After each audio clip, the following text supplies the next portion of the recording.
In the 10th year of my marriage to Oliver, I was diagnosed with a terminal illness. Oliver, meanwhile, was living it up with his mistress, enjoying his life. I took my broken body and fled far away, while he went crazy searching for me everywhere. Late-stage uterine cancer. Where's your family? During times like this, you need their support the most. You're so young, there might still be hope, the doctor told me, words of sympathy still ringing in my ears. My face was like a puppet's, completely devoid of color. I took out my phone, then put it back again. After repeating this several times, I finally dialed Oliver's number. After all, he was the only family I had. When he answered, his voice was rushed and impatient. I'm busy right now, can it wait? I pursed my lips tightly, my voice lifeless. Oliver, I want to eat something you cooked. Oliver brushed me off. Sweetie, I don't have time. Let my secretary order something for you. I finally pleaded. Oliver, could you? Oliver took a deep breath and reluctantly agreed. Fine. I'll find some time to come back and cook for you. Then he hung up. A profound sense of loneliness washed over me. I knew he wasn't really busy. He just didn't have time for me. He was probably lying in a 5-star hotel bed right now, holding some delicate woman. When he got my call, he probably rushed to silence the woman next to him and then placated me with a few words before diving back into his pleasures. I had been living like this for 3 years. When I first met Oliver, he was just a recent graduate with nothing to his name, but he was hardworking and devoted to me. So, despite my parents' objections and friends' doubts, I married him. After we got married, I helped him start a company and introduced him to new people. The company grew and grew, and he didn't want me to be out in the public eye anymore. He wanted me to stay home and be a full-time housewife. But over time, he changed. The allure of new bodies, the thrill of indulgence, and the toll the years took on me made him fall for other women. He came home less and less. Even though we lived in the same city, we hardly saw each other for months at a time. One night, he came home drunk. His expensive suit still had lipstick stains on it, like a gift for me. I no longer had the energy to argue. I just wanted to live my remaining days in peace. He pulled me into his arms, his breath hot on my neck. The thought of him touching another woman made me nauseous, and I quickly pushed him away. Oliver's eyes darkened with anger. What's wrong? Got enough outside? Haven't seen me in so long and don't want to get close. I looked down, emotionless. You're drunk. I'll make you some hangover soup. But Oliver grabbed my wrist and pulled me into his arms. I work my butt off outside, and when I finally come home, you give me this dead fish face. Have you no conscience? Oliver frowned. My eyes flickered. He had never called me a dead fish before. He used to compliment me, whether I wore makeup or not. And here I was, a dying woman. Should I still put on makeup to please him? I felt a bit upset. If you don't like it, go look at those other women. This seemed to touch a nerve. He pinned me down, his eyes dangerous. Oh, so you're the one with someone else outside, but you're blaming me, huh? My body was frail, like being pricked by needles with the slightest touch. Especially with him, a grown man, on top of me. The pain was excruciating, and I couldn't stop trembling. But he didn't notice. To stop him, I lied and said I had my period. In the past, whenever he knew I had my period, he would fuss over me and make me brown sugar water. But now, he just looked disappointed. You could have told me about it earlier. I came back for nothing. Then he turned around and fell asleep on the bed. I thought I was used to his coldness, but my heart still clenched painfully. What was I to him? Probably less than his mistresses, whom he at least paid. It had been 6 months since he last gave me any allowance. I was just something he visited occasionally to vent his frustration. Suddenly, a sharp pain came from my lower abdomen. I rushed to the bathroom and vomited blood. It seemed my illness was progressing faster than I thought. Facing death, people always want to see their family, but I had no family. For Oliver, I had cut ties with mine completely. In this unfamiliar city, I had no friends. The only person I could talk to was my doctor. My doctor, Jason, was a gentle and kind man, older than me by a few years. They say doctors become desensitized to life and death, that they deal with it more calmly. But Jason would always have red eyes whenever he saw me. Are you sure you don't want to tell your family? This illness isn't completely hopeless. With their support, there might be a miracle, he said. I smiled faintly. No need. He won't care. Would he care? Maybe the old Oliver would have cried and even considered dying with me. But the Oliver of today would just be sad for a while and then continue his indulgent life. I didn't want my last days to be chaotic, fighting with his mistresses. Let me die in peace, and let him continue his decadent life. Hearing my words, Jason's eyes were filled with pity and even some anger, Why wouldn't he care? You're so young, with so much future ahead. How could he not care? I was surprised by the intense emotion from the usually calm and gentle Dr. Jason. Jason seemed to realize he was losing composure and apologized. I'm sorry. I just can't understand what kind of man would be so cruel to his partner, not even noticing when they're gravely ill. I smiled wryly. Maybe he's just grown tired of me. Recently, my body has been getting worse. Just a bit of movement, and I feel sharp pain all over. I got some painkillers and went back to my apartment again.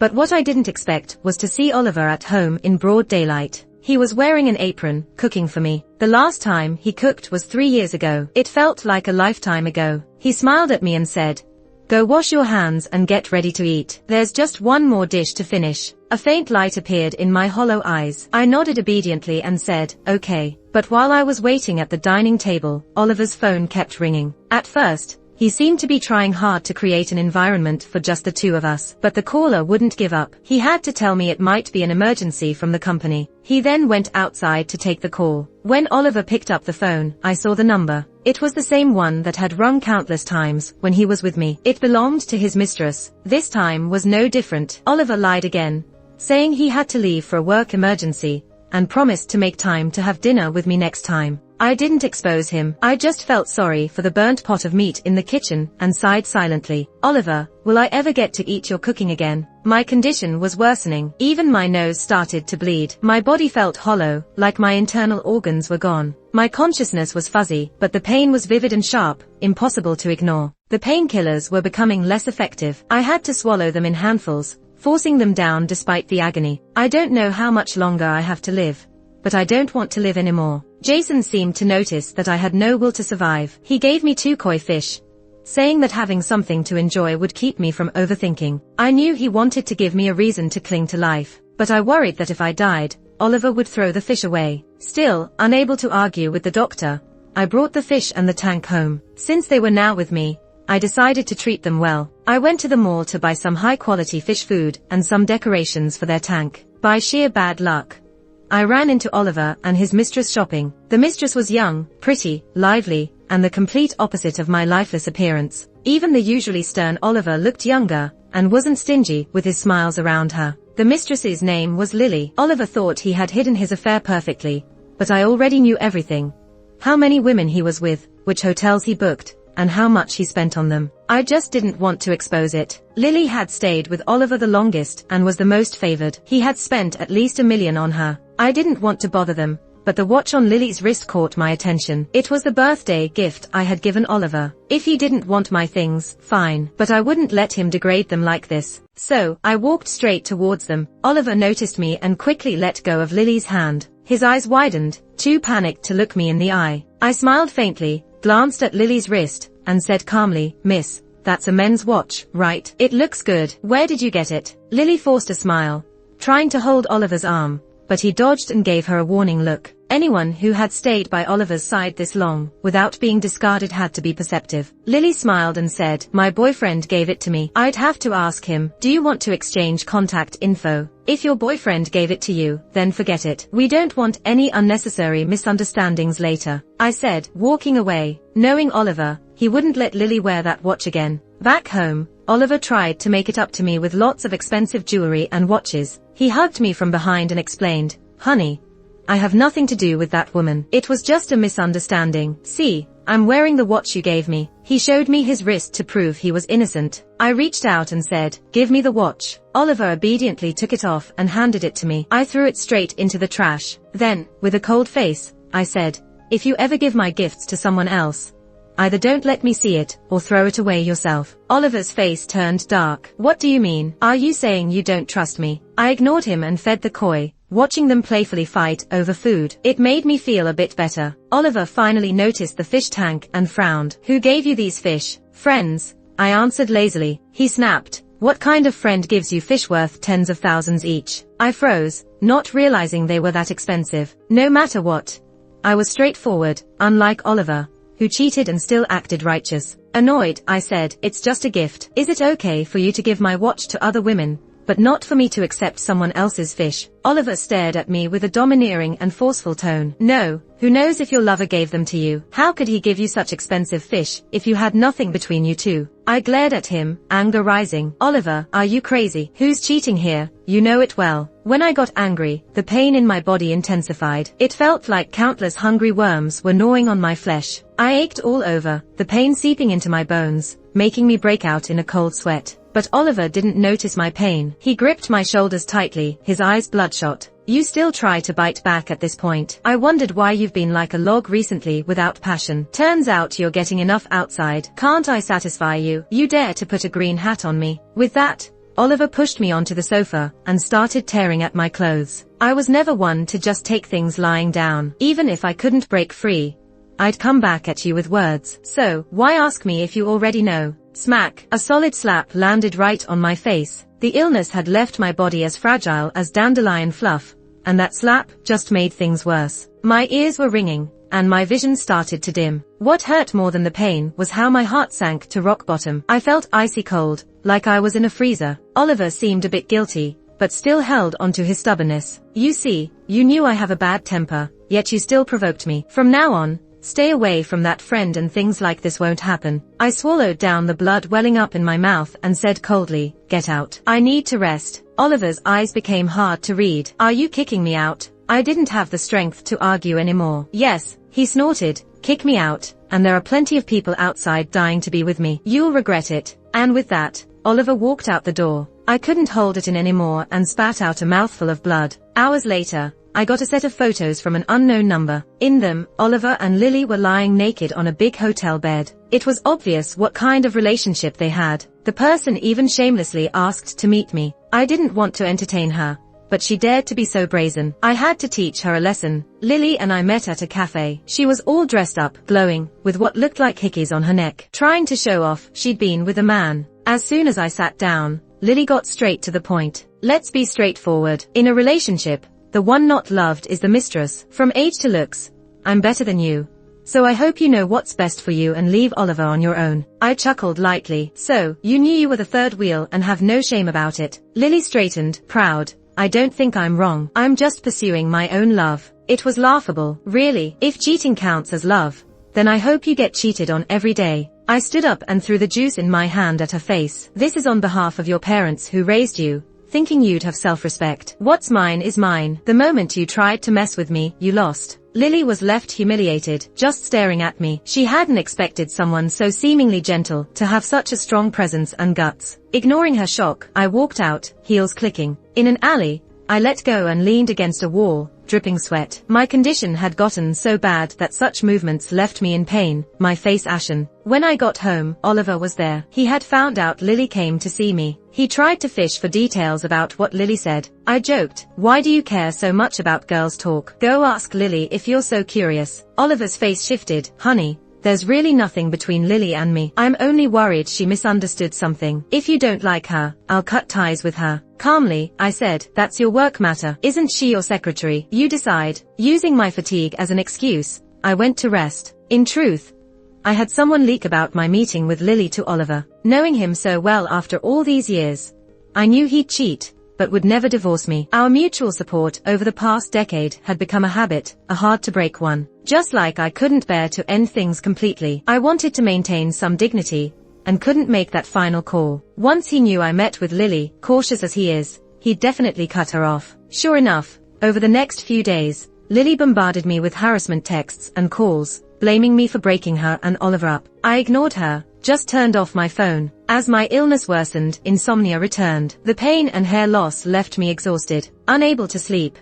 I got up and pulled out a bottle of whiskey from the fridge. Chugging it, the sharp flavor burned my mouth and throat, but I felt oddly relieved. There was a masochistic pleasure in it. Tears mixed with the liquor, adding a salty tinge. If I could drink myself to death, it wouldn't be the worst thing. But fate had other plans. I started vomiting blood again, spewing out blood mingled with the whiskey and tears. The agony felt like my insides were tearing apart. I frantically downed a handful of painkillers. They didn't help, and I had to call Jason in the dead of night. At the hospital, Jason frowned, angry. You're a patient and can't drink. Don't you know alcohol worsens your condition? I swear you're the most defiant patient. Even if you get saved, you act like nothing happened. Screw it, if I die, I die. Not gonna stress about it. Jason was exasperated. Kerry, get a grip. People who love you will be heartbroken, and those who hate you will have a field day. I looked at him with tearing eyes. Does anyone still love me? Jason held my hand. Yes, they do. So, please, stay strong. I didn't argue with Jason. In my final moments, I should show some kindness to this well-meaning doctor. My condition was getting worse and worse. Insomnia, pain, hair loss, vomiting blood. My appetite decreased, and I kept losing weight. I didn't dare look in the mirror anymore. I was scared to see my pale, gaunt face. I knew I was dying, but I didn't want to die here. Then I saw my old friend Gloria's post about the beautiful Nordic countryside. I was instantly captivated. The endless green grass full of life seemed to have a healing power, making my withered heart long for it. Gloria was tired of the fast-paced city life, and had bought a large piece of land in Northern Europe, living a leisurely pastoral life. I immediately contacted her and expressed my desire to stay with her. She readily agreed. So, I took my fish tank, left a letter, and went to her place. When Gloria saw me, she burst into tears and hugged me tightly. How did you get so thin? She asked. I told her about my situation. She stood there for a long time, her eyes red, then resolutely hugged my shoulders. Don't worry, she said. Your illness will get better. I'll get the best doctor on the plains, and the creatures here will bless you. Trust me, you'll get better. I knew I wouldn't get better, but I didn't want to shatter my best friend's hope. So, I forced a smile to show her I still had the will to live. The green plains were vast and boundless. All I saw was an endless stretch of healing green. I breathed in the fresh air. There weren't so many worries or annoying people around me. I felt much lighter. I dug 2 ponds to keep my koi fish. They were more active in a larger space. If it weren't for the pain, everything would have been perfect. But fate never lets you have your way. I couldn't sleep all night, and my hair fell out like dry, yellow leaves. My cheeks were sunken, cheekbones protruding, face waxy yellow, dark circles under my eyes. I was skin and bones. Because of the pain, I coughed constantly, always hunched over like an old person on the verge of death. But I was only in my 20s. Gloria called doctor after doctor, but they all shook their heads and left. She always smiled and stayed strong in front of me, but I knew she cried herself to sleep at night outside my room. Later, I couldn't move. I was bedridden. Even swallowing was difficult. What's worse, I couldn't take care of myself. Gloria had to help with everything. Living so undignified, I'd rather die. But sadly, I didn't even have the strength to hold a knife. Gloria, forgive me for burdening you. Take the savings book in my bag. The password is your birthday. Just help me take care of the 2 koi fish. Gloria had done so much for me. I didn't want to burden her anymore. Her eyes were red and she held my hand, choking back tears. What nonsense are you talking about? We're best friends. What burden? Hold on, she said. I've called the doctor. He'll be here soon. My pale lips struggled to move. If he comes, tell him I want my ashes scattered in the lake. I don't want to go back. After saying that, I looked out the window at the blue sky, a tear slipping from the corner of my eye. Eventually, my consciousness faded, and I closed my eyes. Oliver's heart suddenly clenched. The pain made him crouch down, his face contorted. A memory flashed in his mind. That day, Kerry had left without looking back, after running into them at the mall. At that moment, he felt she was gone for good. He did love Kerry, just not that much anymore. When a man gains wealth and power, beautiful women naturally surround him. He thought he was just doing what any man would do. No matter how he played around, he always came home. But that day, he felt he crossed Kerry's line. So, he panicked. He brought many jewels and watches to ask for forgiveness, only to see expensive koi fish gifted by someone else. Reflecting on her earlier coldness, Oliver thought she was cheating. In a fit of anger, he hit her. He felt guilty at the time, but left in a huff during the argument. He didn't know that would be the last time he saw her. When he realized and went to apologize, she was already gone. There was a letter on the table. It only had 1 sentence. Oliver, let's not meet in the next life. At first, he thought she was just mad and would be back soon. Once she returned, he'd explain everything. But after looking around the house, he noticed she took everything. She took her clothes, suitcase, and koi fish. She took everything, except him. You don't take that much stuff just to travel. He realized suddenly, she wasn't on a trip. She was gone for good and wasn't coming back. The letter was true. He had lost her. His heart felt like a piece was gouged out. An indescribable fear consumed him, making him tremble. He bought a plane ticket right away, and rushed to Northern Europe overnight. but the place was vast with few people around. It wasn't going to be easy to find her. He had to ask the locals while he searched. A month later, he finally got a location for Kerry from a herder, but when he excitedly got there, he only saw Jason and Gloria. He had looked into Kerry, knowing that Jason was the one in contact with her recently. The koi fish was also a gift from Jason. He rushed over angrily, grabbing Jason by the collar. "Where's Kerry? Did you bring her here?" Jason's face was blank, his eyes empty. "She's dead." Oliver's eyes widened. He raised a fist to hit him. What kind of nonsense are you talking about?" Gloria kept a cold face. "Kerry's dead. Advanced uterine cancer. Nothing could save her." Oliver was stunned, looking as if he had aged years in an instant. After a while, he shook his head. "No, I don't believe it. She can't be dead.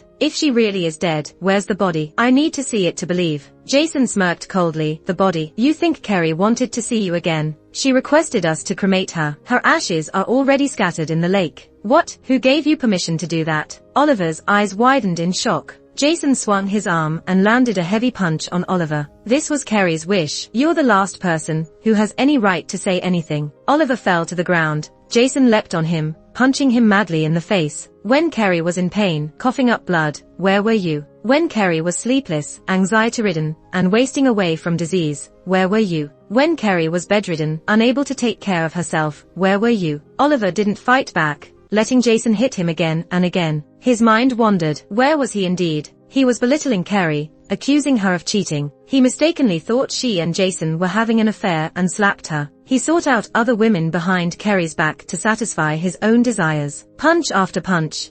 Jason left Oliver's face bruised and swollen, unrecognizable. "Oliver, what's the point of coming here now? You never deserved Kerry. You ruined her life." With a swollen, blooded face, Oliver walked into the room where Kerry had stayed. He wanted to see the place where Kerry had spent her final days. The moment he entered, he was hit by a strong medicinal smell mixed with a faint scent of blood. The room was filled with various herbs and medicine pots. The ground near the bed had obvious dried blood stains. The wooden boards on the bed were covered in grim signs of her suffering. All these revealed the excruciating pain Kerry endured before she died. He looked up and hesitantly asked Gloria, "Gloria, can you tell me what happened in her last days?" His words brought back a flood of memories for Gloria, like a movie replaying in her mind. She didn't want to talk to this heartless man, but she also wanted him to feel immense pain. Gloria angrily replied, "What do you think happened? You want me to tell you how she was tormented by the illness, how undignified it was when she lost control, or how every night she was kept awake by coughing and pain? Oliver, you promised to take care of her when you got married. This is what you call taking care of her? Such a warm life, cut short in the prime of her youth, without any of your care. Oliver, you really deserve to die." As she spoke, Gloria couldn't hold back her tears anymore. Huge tears kept falling. Oliver nodded, dazed, like his soul had been sucked out, staggering and collapsing to the floor, pounding his head. "I deserve to die. I really deserve to die. I really deserve to die." Afterwards, Oliver quit his job and returned to Northern Europe, staying in the room where Kerry had spent her last days. Surrounded by Kerry's belongings, he couldn't hold back his emotions and broke down crying hysterically. Memories flooded back, overwhelming him with remorse like a surging current. He picked up a dagger and went to the lake where her ashes were scattered. Countless vultures circled low in the sky, seemingly responding to some call. Oliver plunged the dagger into his heart, a peaceful smile on his face. This was his atonement to Kerry.